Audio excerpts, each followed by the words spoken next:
welcome everybody. This is From the Hangar. I'm your host, Lem Malabuyo, and I'm sitting here with two fantastic gentlemen. I'll introduce them in a moment, but I just want to say thanks for coming back on and listening or watching this, and we're gonna dive right in. So I'm here with Andrew Sutton and Dave Simon, who are part of the Haiti team in the Haiti program, and I wanted just to get them on to kind of talk about the history of the program for the past several years and kind of the things that they've had to go through. It's been quite the journey for you guys. So, but let's start with kind of introducing yourselves. How about you start, Dave? Yeah. So Dave Simon, Aaron and I have been serving in Haiti since 2016, and we have 4 children. And I've during that time been serving on various roles, director of safety and chief pilot for a while, and of course instructor pilot and then director of maintenance recently. Very cool. That's awesome. And you have a family and all that stuff? Yep. So we got 4 kids, 13 down to 5. So wonderful. 4 kids. How about yourself, Andrew? Yeah. So my wife, Angie, and I, we have 4 daughters, and we've been in Haiti since 2011. We actually started serving there with a different organization when we first moved there. So that gives us a really neat perspective that we like, because we live kind of in a remote part of Haiti, where aviation and services like MAF were really helpful in the country. So in about 2016, we started volunteering with MAF, and then we joined full-time about 4 years ago. That's cool. Well, I kind of wanted to talk about that because, you've been in Haiti for quite some time, but just not with MAF. Like, what got you interested in joining MAF? Yeah, good question. Haiti wasn't even on our radar. But when we ended up there, we kind of saw, and we toured MAF when we first moved to Haiti in about 2010. And then a hurricane came through in 2016 that was pretty devastating for the country. And we had this prayer newsletter we got every day. And the country director at the time, David Carwell, was on there saying, hey, we could use help, just kind of asking people to pray and to help out. Mm-hmm. And at that time, I'd been involved in aviation before. I kind of knew the language in the country, and I was able to drive. So I said, hey, I can go in one day a week and help out. So I would just go in and kind of volunteer and drive in one day a week to the MAF Hangar in Port-au-Prince, Haiti to help out. Yeah. And then kind of over the years, just having a heart for aviation and just seeing the impact that it made in the country. And then the guys too kept encouraging me, hey, if you ever, the door's wide open here if you ever want to come and serve full time. So yeah, it was about 2020 when we made that switch and joined full time in MAF. Well, what kind of work and what kind of ministry were you involved in before MAF? Yeah, so we worked with a children's home that was in Haiti, and we had about 31 kids that we would kind of oversee. They lived there on the campus with us, and we were responsible kind of for the administration, kind of leading the national team that was there with those kids. So we had a lot of fun. Oh. Yeah. That's great. Do you still get to connect with them yes. when you were there? Yeah, we do. They're older now, so that it's pretty fun to see because they kind of pop up in different places. Some are in college in the U.S., one worked for MAF for a little while. So yeah, it's pretty neat to see how that story has continued over the years and where they're at now. That's cool. Well, Dave, I wanted to, have you kind of talk about what led you to MAF, like what got you into aviation, just that whole story. Yeah. So my background was in the airlines, just always wanted to fly. I grew up, my dad had an airplane, so I kind of just had it in my blood.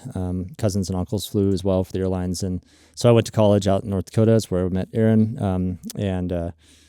The process towards missions was actually later in life, where I had been flying for the airlines for a period of years and just heard really convicting sermons that kind of really convicted me of what God was doing around the world outside of my little world that I knew.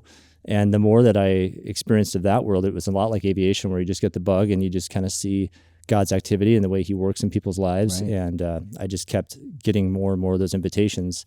And so then I heard about MAF as like this combination of like aviation and this mission world out there. And so it really kind of connected the dots for me. And that just kept coming up. And it was, a confirming calling in Aaron's life as well. And we just kind of kept going towards MAF. That's great. Yeah, I mean, I always feel that is just a common discovery for a lot of people who are in aviation and looking into getting into ministry, is they find out that, we can combine both, and I can do this, what I'm doing now, what I love, and do it for Christ overseas. And it's just like a combination. I remember even in my own personal life when I wanted to go into photography and having a hard time trying to marry the two, ministry and photography. And then someone told me about their experience with Wycliffe and saying like, oh no, I know someone who's had a career in photography with Wycliffe. And this was, this conversation happened back in 2001. And so even then I felt like, oh, okay, this is pretty cool. I can actually pursue this and God can use it for his glory later down the road. And so I don't know. It's just really fun. I think I resonate with kind of that discovery that seems like everyone seems to talk about a lot. But no, that's really, really neat. I wanted to again bring you guys on to talk about the Haiti program. And Andrew, you were saying that David Carwell was at the time when you were there in Haiti was the country director, is now has moved on from that position. And Dave, you've kind of stepped up to the plate and taken on that role. So maybe I'll just have you start off this conversation. Tell me about the Haiti program and kind of when did things kind of start. When did things start going a little bit unpredictable for the program in Haiti? Well, I'd say David and Patricia did an excellent job leading the program for a number of years. And I mean, they poured their hearts out and they continued to do that. Despite him stepping out of this role, he's still, they're both committed to the team and both willing to help out wherever they can and still feel like Haiti's on their heart. So I really admire them for that, because I know it's probably just a difficult time for them just to step out of that and into this unknown. But they're really applying their faith in that area. About 2018 was kind of a big shift in the country with all the insecurity. Haiti's been known for years for having insecurity and issues over the years, but 2018 was kind of a bigger show where they tried to, they had a lot of pressure on the current president at the time, Jovenel Moise, there was some issues of corruption and stuff in his past and whatever. And so there was a big demonstration that was kind of widespread throughout the whole country that they wanted to do like a country lockdown. And so I remember that was actually the first summer that I kind of stepped into the acting role of director while David was away on vacation. And he's like, I think you can handle this, and you just got to do this and this, and here's the keys kind of thing. And then like the next week, as Aaron's parents were visiting us for the first time in Haiti, the whole country goes into lockdown, and there's on my drive home, I had to go through burning tires, and never had to experience that before. But it was like every road that I tried to get on a back road was blocked. And I was with national staff, and they're kind of guiding me through the process, and everything was very dynamic in terms of, well, we'll go up to this, I know somebody at this corner and they can get us through the blockade. And I'm just thinking like UN reports say don't drive through burning barricades, but you're telling me to do that. And anyway, I made it home that night, and then I met my mother-in-law and father-in-law at the house and had to explain, the whole thing. And they couldn't get on their flight when they were supposed to. And it was just kind of chaotic for a while. Oh my goodness. And so that kind of began what we're in now, this context of a lot of insecurity and a lot of unrest and just uncertainty about the future.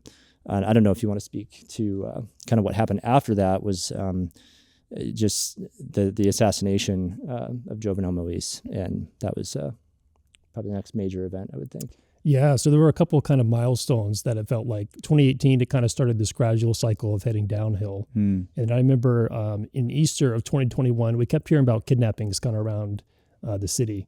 And then there was a church on Facebook Live, and the gang came in there on Facebook Live and kidnapped the pastor. And that was a pretty big one, like in the church community. A lot of people were talking about that. Wow. And then a couple months later in July, the president was assassinated a couple miles from where we live. There was a lot of uncertainty kind of what was going to happen. And the city was pretty quiet for a few days. But then from there, the insecurity kind of just kept mounting higher and higher. And in the fall of 2021, the families had to leave the first time. The gangs kind of blocked off one of the only fuel terminals in the country. So it kind of started this domino effect of where hospitals started to close, grocery stores started to close. You couldn't find fuel. The water pumping stations were restricted. So the families had to leave at this point. So you said 2018, so I'm trying to like do the timeline thing now. But it wasn't until 2021 where families had to start moving out of the country. Were you guys operating still all that time? Yep. Yeah, we continued to operate until last March, so March of 2022. Okay. What did that look like? Did you guys have to like severely diminish the amount of flying you had to do like leading up to 2021, or was it like just normal? I'd say it was pretty normal. I think there were times when we couldn't get to the airport or couldn't, we had to kind of adjust the day-to-day schedule just because of roadblocks or issues around certain parts of town or that kind of thing. Several times throughout that, our families had to shelter in place, and you had to have enough food on hand, to make it in case you couldn't get out of your house. And we were kind of in lockdown more or less during that time. And that can get hard on families. As you do that over and over. And it's not unique to Haiti. There's plenty of programs throughout MAF that experience the same reality of just the pressures around their community and where they live. I mean, you can't drive to take your kids to school. You can't go to the grocery store without knowing whether it's going to be a safe route or not. And so you're checking your phone and getting your security updates and kind of taking a day-to-day look at things and assessing, okay, is it safe today or not? And yeah, it just wears on you, I think, over time. And so that was kind of what led us, like he described, we got to the point where a lot of our families just couldn't find basic needs. We couldn't find gas. We couldn't get to the grocery store. We couldn't get food. And we were down to, no fuel in our tanks. And it's kind of like, all of our documents say we can't stay here and this isn't sustainable. So, but yeah, operationally we continued to fly, and the partners that are out there depending on us made it really clear that like, we're so thankful that you're here. We're able to do this and have this kind of impact because you guys are remaining in the country, and we know you guys are staying at the hangar, sleeping there. And I think we've shared some of those videos and reports, but it's like, as soon as you get on that plane and you evacuate that, if you say you're going to stop operations, other people are just, they really depend on the services we're providing. So, so it kind of weighs on you on the other end of the spectrum. Yeah. I'm sure that was such a tough call to make. Right. Yeah. Yeah. So 2021 happens. You guys, move out of the country. Was that the full stop for operations for you guys, or did you guys? At that point, the families left and the husbands would stay. So we kind of started this rotation season for about 3 months. We would be in the country for about 2 or 3 weeks, and then would come back to the U.S. to stay with our family for a week and then go back. So all the guys, the pilots and mechanics, were kind of rotating on the program for those couple months. And then it was early 2022, towards the end of January, when the families came back. They came back to headquarters. Came back to Haiti. Really? They went back to Haiti. Okay. Yeah. In 2022. Okay. Yeah, because the gas terminal kind of opened and fuel was available again. So some of those things were kind of restored, some of those services. Unfortunately, the cycle kind of repeated itself. And then November that same year, the same thing happened again. Okay. But this time it lasted a lot longer than the 3 months. Oh, man. Have you heard of the term emotional whiplash? Yeah. I was going to say, talk about difficulties for families for you guys. And I'm sure that was very difficult to navigate. Like, would you mind me asking, like, how was that for your families? Well, all of our families last year we met in Florida just to do like a member care debrief time. And I think David Holstein has shared about this, but there was, member care led us to put all these events just on Post-it notes, and kind of do the same thing we're doing right now. Just, okay, this happened and this happened and this happened, and just kind of piece together the story. So you can step back and look at it in a whole. And then he said, okay, every one of those stickies you put up there that was like, had some kind of emotional effect on you, could you take it off and put it on this red sticky? And so you could see all of a sudden the whole wall become like this red. It was really evident that every family just kind of internally was bearing this load, the whole time.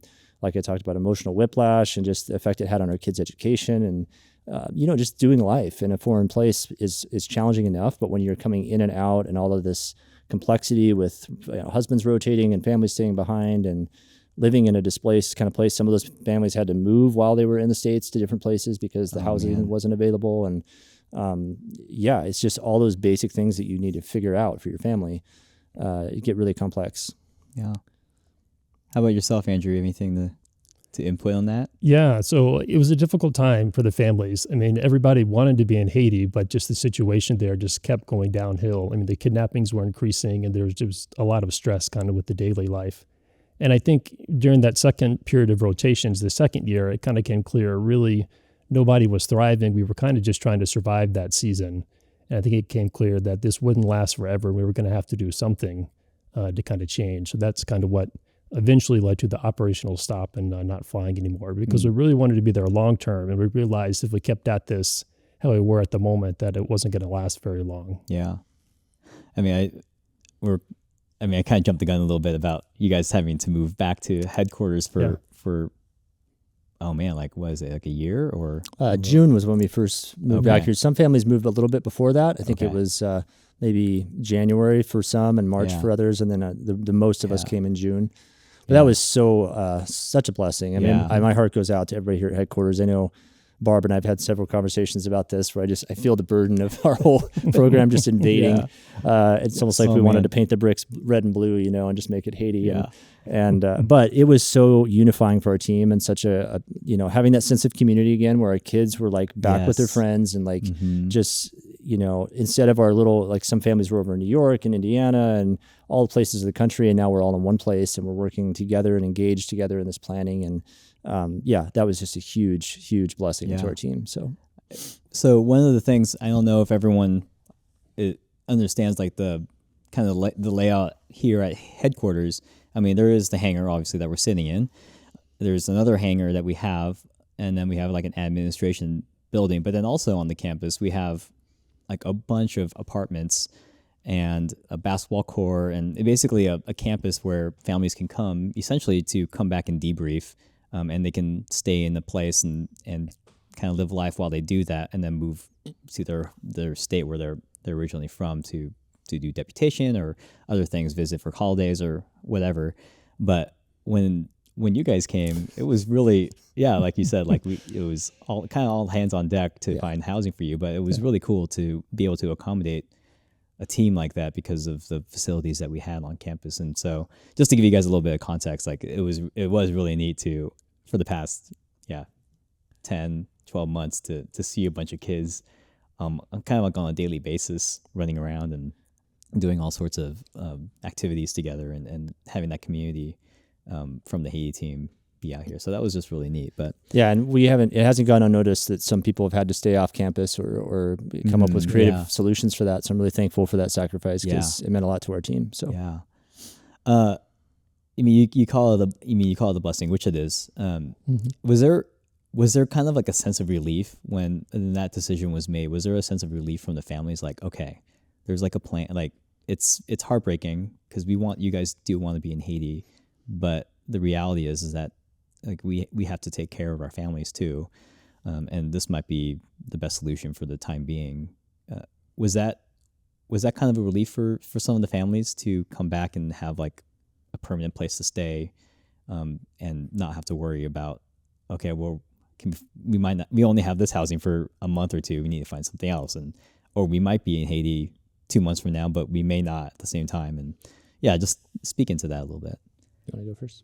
Yeah, that's a good one. I kind of joke with my wife now that it's all over with, but we would kind of get in this cycle in the rotations. Like I would be there for a week, so we kind of get used to, Dad being home for a while, and then I'd leave, and they kind of have to get used to those routines again. And then the whole cycle would repeat itself. I'd come back and kind of disrupt everything. So I think that's been the biggest thing since we've been here and the family's been back together, is just the stability of that time. And I think that's been really appreciated by most people over this last couple months of just being back together as a family, because that's really where we need to be. Yeah. I'm glad that only happened to him, because that didn't happen to me. But I mean, I resonate with that because like I'll go to an overseas program with MAF to do film and photography and stuff, and I'll be gone for 3 weeks, almost 4 weeks sometimes, and I'll come back and try to be dad and implement like authority here and all this stuff. And I've been gone for almost a month, so it's not like they give me like this, weird side look or anything like who do you think you are coming back in here? But at the same time, my wife has to tell me like we've been doing like just ease your way back in. They need to they need to adjust. It is a together project. Yeah. That's right. So I totally get that, Andrew. But I mean, that's tough to do it in a cycle where you're just about to get settled and then off you go. Right.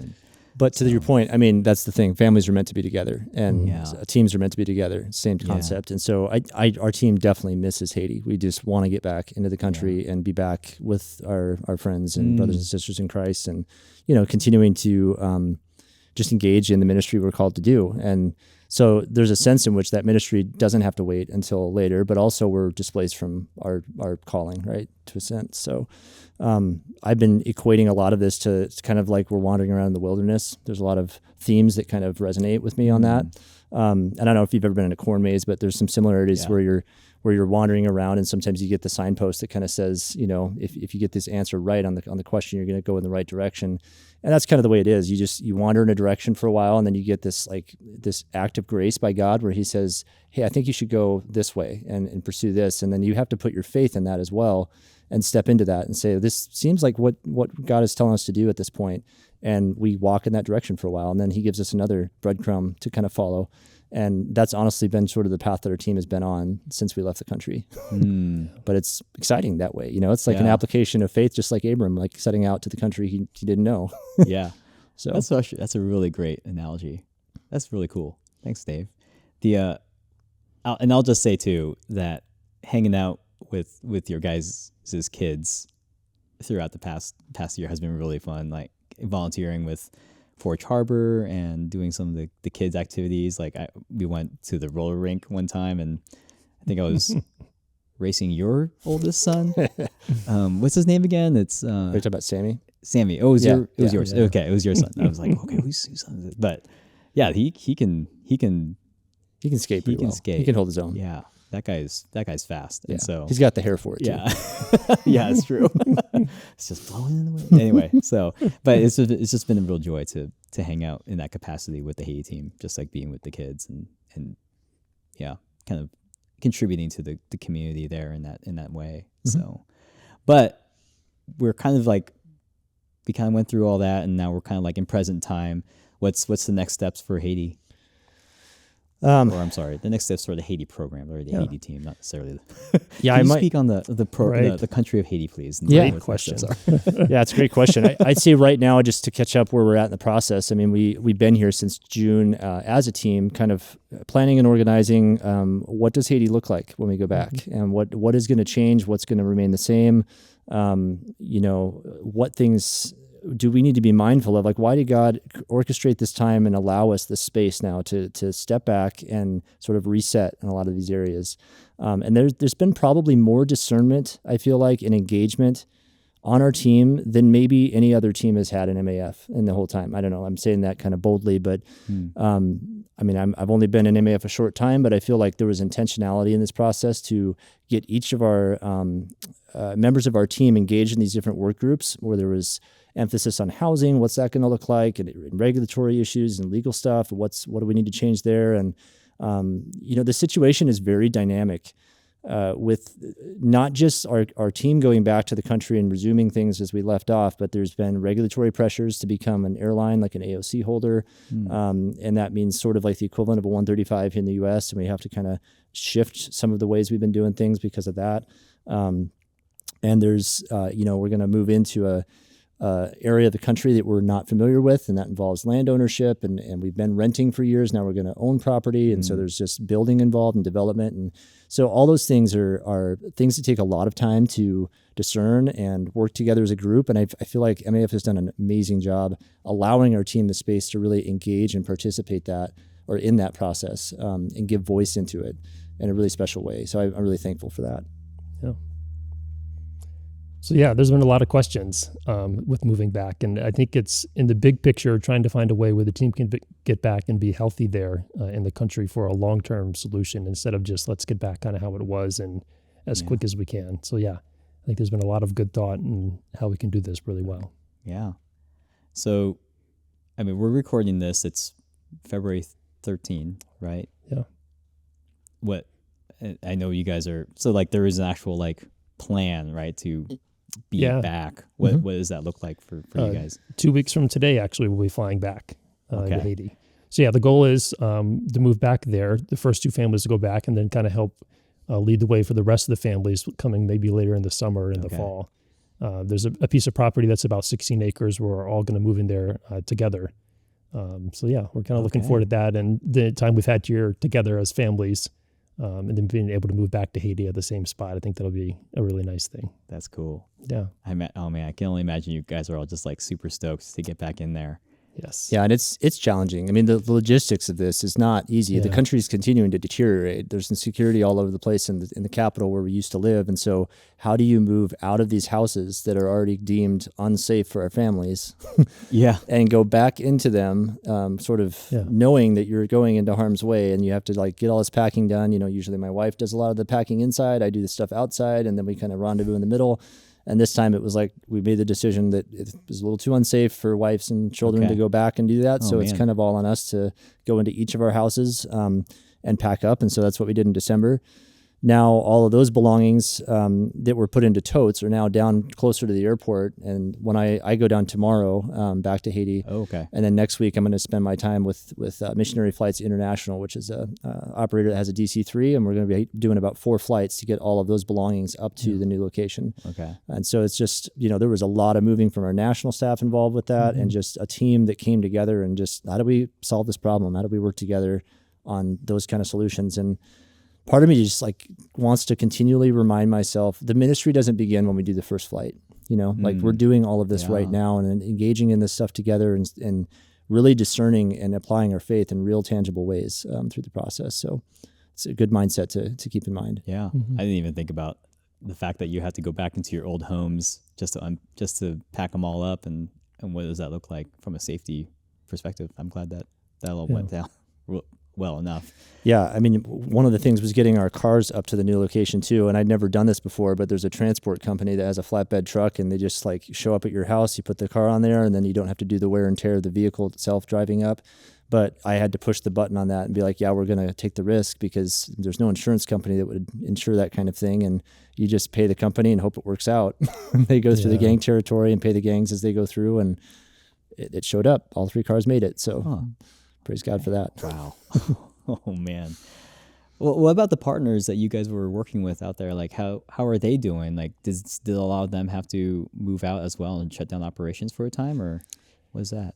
Yeah, that's been tough. And it was hard to kind of say almost a year ago that, hey, we're going to stop doing flights, because some of them did have to leave because of MAF. Just in the context of the country, Port-au-Prince has kind of been encircled by the gangs. So all road travel in and out of Port-au-Prince is almost impossible to not go through gang territory. So there are people that are still there in the country. There's a couple services that they can still use to get around. But some people are like flying into an airport on the north part of the country, and they have like a 40-mile ride on a boat on the open ocean to get there because MAF isn't able to fly. And they've shared stories like where the engine breaks and they're kind of drifting like in the ocean for 5 hours. And it's pretty windy up there on the north coast. So yeah, there's not a lot of great options left. And people are really trying to just hang on as long as they can there. Okay. Oh my gosh. I guess it just shows just how important like aviation out there and MAF being out there is for ministry work and reaching people there. Yeah. Man, that's crazy. Well, I'm glad you guys are traveling back, and it's becoming more of a reality as time passes. So yeah, the emergency medevac thing too. Like we're usually available for that, and ministries know when we're in the country that that's an option. So I even had a call a couple of weeks ago from somebody that lives in an area that really close to where Hands and Feet used to be out there in Grand Guave, and his son was suffering from an asthma condition kind of thing, and it was getting worse. And so he was wondering what his options were for getting back to Port-au-Prince. And the more he talked about the situation, I just really, my heart felt for like, yeah, I wish we were there to help you, because I can see how like he's trapped by gangs on one side. And then if he goes to this other place, there's no flights available, and he really has no great hospital to take his son to like help if there's a real bad, asthma attack. So they're just hoping and praying basically that the gangs either let him through or that he can find a way to get to Port-au-Prince so he can get his sons to safety. So, as a father, I can really identify with that kind of pressure and concern that you would have for your family. And yeah. Well, I mean, it's been a lot of up and down for your families and the Haiti team, and a lot of downs. Looks like you're on up, but I kind of want to ask, you guys, and you speak for your families, and like,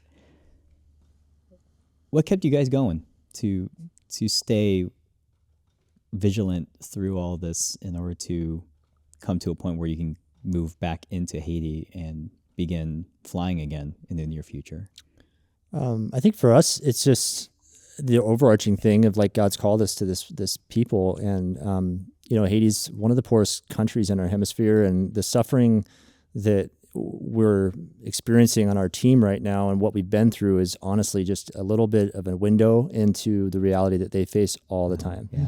And so one of the things that God's taught me through this process is just empathizing with daily life there. And we get on a plane and evacuate when we reach a certain critical point in our policies. And for them, they're like, I don't get to go on a plane, and my life is still here in the midst of all this insecurity. And so that deepens my heart and my passion for wanting to serve and minister alongside them and see what our ministry can do to transform that whole thing. I mean, God has a way of working despite those kind of circumstances, right? He's in the harshest of conditions. Yeah. And like Psalm 139 says, like even to the far side of the ocean and, the depths, if I go to the far side, distant islands, you'll meet me there, and your right hand will hold me fast. So I truly believe that, and I feel like MAF can be that kind of light and that kind of hope for people in a situation like Haiti. And I've seen that in our ministry there too. So I'm excited to lead that effort and kind of rally people behind a different reality than what we're seeing in the news and seeing on the streets, and just the poverty that is so right in your face every day. So. Wow. So yeah, it's definitely been a deepening, I think, of your faith through this time. There's a lot of suffering that goes on in Haiti. And I think the same way in the U.S., maybe there's, an accident or someone has cancer or something like that. And you really ask those questions of like, why is the Lord doing this in this season? And sometimes you don't always get an answer. It reminds me a lot of times, some of the early Psalms, you kind of read those and it's talking about, the evil people are kind of dominating over the city. And the Psalm ends like pretty abruptly. There isn't like, a sense of victory at the end. You're kind of like, what's happening here? And it kind of feels like that over the last several years. So I think kind of the long-term look of, trusting that the Lord is doing something that we don't always see.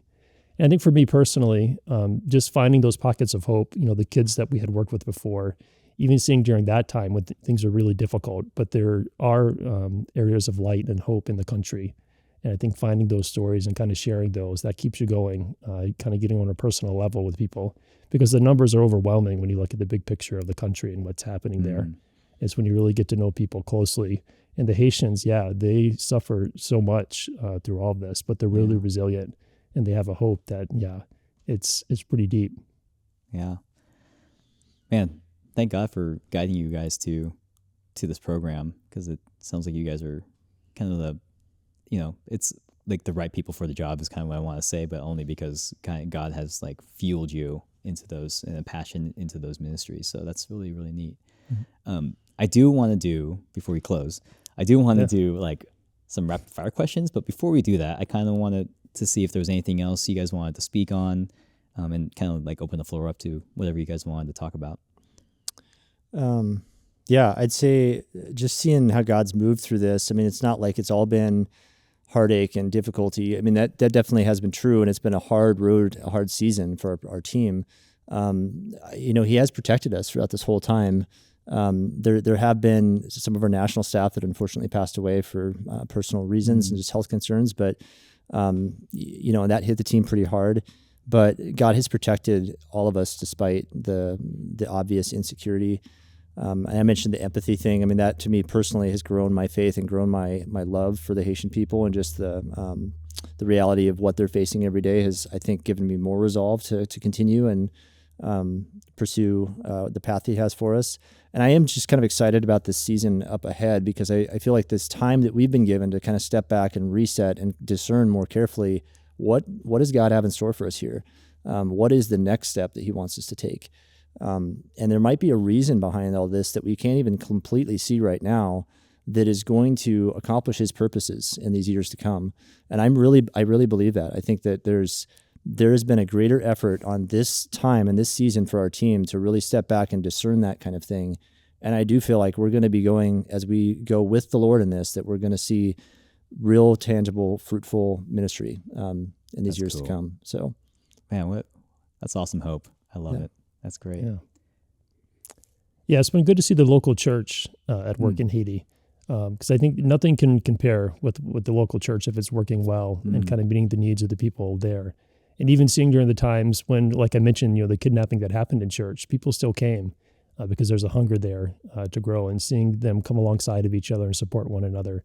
it's pretty amazing to see that in action, even despite all the challenges that they have there. That's really cool. That's Yeah. great. Thanks, guys. That's really cool. All right, so these are just like questions I wanted to ask, just people to get to know you a little bit more on like not so business level, but just personal stuff. So I'm going to open up with like a favorite Haitian dish that you guys really like when you're out there. Rice and beans. Rice and beans. Nice. It's just, Yeah, that's a good one. I like chicken. Yeah, that's pretty much a part of any meal. yeah. That And we have. do they roast it? Do they fry it? What do they do? Grill it out there? Yeah, sometimes grilled, sometimes fried. Okay. Yeah, But those are I guess definitely chicken's two favorite ones. delicious. Nice. But yeah, rice is a huge part. Rice and beans. Yeah, huge part of the diet. That's cool. Okay. How about like books? So you guys, what's a book that you would say like, oh, that's a great one that I always have on my bookshelf? Well, I just talked to one I read recently, Insanity of God. I think it came out about the time that I went over to Haiti in 2016. That's about when that book came out, and I never had a chance to read it until recently. And it just really opens up my eyes to the persecuted church and just what's going on in the world, and it really centers you on like the value and depth of the resurrection and just the hope that we have in Christ. And listening to the stories of how that's displayed in that book, you're just, man, it's so encouraging. I just find so much encouragement in knowing that the church, the greater church, and what they're experiencing and the willingness they have to lay their lives down for the Lord and for the kingdom. But they're like, you have a freedom to do this. And like you live in a country where you can choose to go, share about the Lord and the work that he's done in your life. And I just think that is energizing for me to just be given that opportunity. That's cool. And work for an organization like MAF that can really do this and like extend the love of Christ into isolated places. Yeah. You are the second person to mention that book in this podcast. Nice. So I'm like, maybe I should read this. So, how about yourself, Andrew? Yeah, that's a good one. I think one I read recently was a Simon Sinek book about Start With Why, rereading that. And I think it's helpful for us to remember because we love airplanes, we love flying and helping people out, but really remember the reason why we're there and why we're doing that is important kind of to get to that center part of the circle. Yeah. And it's not just about the airplanes and the service we provide, but the reason we're there. And what's the title of that book? Start With Why. Start With Why. I have never heard of that. Yeah. That's a really good one. You can read the book. It takes about 11 hours, or there's like a 20-minute TED Talk that gets most of that. Oh, there you go. There you go. Now So, you're yeah. speaking my language. Yes. That's great. Music. Love it all. All of it? Pretty much all of it. Yeah. If you were to if you were to fire up a playlist right now, what would it be? Well, I recently discovered a band called Rivers and Robots. Nice. They're from England. I guess they're not even a group anymore. Like they broke up or something. But it was just a friend in Haiti that I was showing him a different group, and he showed me that one, and now I started listening to them. And it's just kind of this blend of like acoustic stuff and like some tech kind of stuff in there too. So it's kind of this weird blend. But yeah, I just like it. The depth of the lyrics and that kind of stuff. It's kind of something I can just put on the background and just listen to and get in your head and that kind of thing. That's cool. Yeah. Yeah, I'm blessed because my wife is a great piano player. So she's usually playing the piano around the house. So we usually have music, which is awesome. I think Stephen Curtis Chapman is probably one of my favorite artists. Okay. I feel like he has a song for everything in life. So yeah, it's good to listen to. Yeah. That. Oh yeah. Now I grew up on that like 80s, 90s CCM stuff. So Stephen Curtis Chapman has a special place in my heart. Yes, The Great Adventure. But, well, one of the cool things I would say though, just with the music stuff, is that because Haiti, like you have such talented musicians on your team that when you guys were here, it was really cool to have a number of you guys step into the chapel worship here, and was really blessed to be a part of like playing with you and playing with your wife and singing, and that was just really, really neat. So I love that. So I definitely wanted to ask the music question, but yeah, like what's a hobby you guys like to do? I don't know. I love being outdoors and anything involving hiking or sports of any kind. So yeah, we often are out there throwing the football and playing games like that. I obviously love music, so that's always been a passion in my life. So it's especially worship. I feel like that's where my heart really is, but I just love being a part of any kind of music with other people. So, but I like to compose too. I write some songs and mostly piano kind of stuff, like classical. Oh, really? But oh wow, dang. I don't know if I should have said that word on here, but Oh well, it's out there. It's out there now. How about yourself, Andrew? Yeah, we like to snow ski. My wife's family grew up doing that. We've taught all our girls how to do that, so we have a lot of fun. Like downhill or cross country? Downhill, yes. Downhill, okay. I mean, that doesn't happen in Haiti, but yeah, we usually find chances here in the U.S. to go sometimes. Yeah, so that's a lot of fun. Were you able to go out while you were here in Boise? Not here in Boise. We went a couple of weeks ago in Colorado. Oh, okay. So yeah, that was a lot of fun. A much better scene to go skiing than Idaho, probably. But yeah, the mountains are amazing. I'm a little jealous about that. That's awesome. Okay, I'm gonna one more question, and I'm dreading to ask it, but I have to. But like sports teams, like what is it?